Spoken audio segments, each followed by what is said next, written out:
मला बनवायची होती इडली. मग काय मी त्यासाठी आहे ना तुरीची डाळ, एक बटाटा, खडा मसाला, कांदा, टमॅटो सगळं कुकरला लावून आहे ना छान असं शिजवून घेतलं आणि त्यानंतर आहे ना लगेच फोडणी द्यायला सुद्धा घेतली.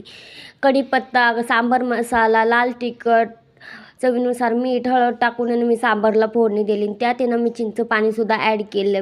गेल्या वेळेस चिंच पाणी ॲड केलं नव्हतं, पण ह्या वेळेस चिंच पाणीसुद्धा ॲड केलं कारण मला आंबटच सांबार आवडतं. तुम्हाला पण आवडतं का? नक्की कमेंट करा. आणि थंडी जरी असली ना तरीसुद्धा आहे ना इडलीचं पीठ आहे ना छान असं फुगलं होतं, कारण मी त्यात आहे ना बेकिंग सोडा आणि ना मीठसुद्धा रात्री टाकून घेतलं होतं, म्हणून आहे ना छान पीठ फुगलं होतं. मग काय पटकन इडलीच्या पात्राला आहे ना मी तेल लावून घेतलं आणि आहे ना कुकरसुद्धा लावून दिला इडलीचा. मग काय पटकन छान अशी इडलीसुद्धा आहे ना 10 मिनटात छान अशी रेडी झाली.